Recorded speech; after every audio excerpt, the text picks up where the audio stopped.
in a jar.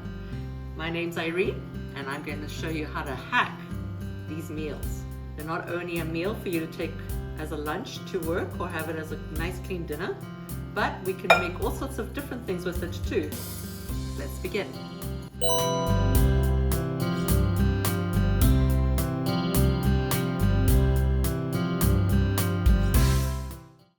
Grab your jar, turn it upside down, and give it a shake.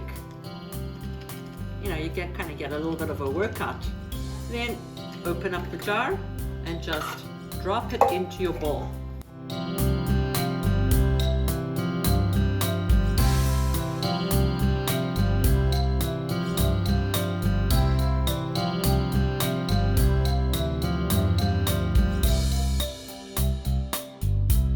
If you've got time, do this. It looks fancy and everyone's going to go, wow, wow, what did you do?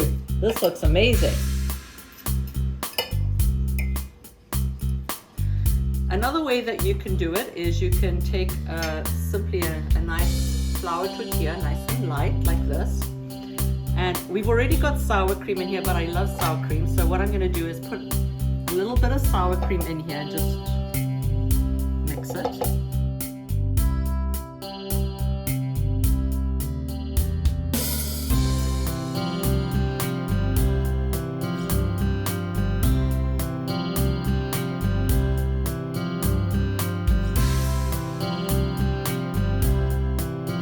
And you've got this last minute thing, you can just take it at a slant, cut off the corner,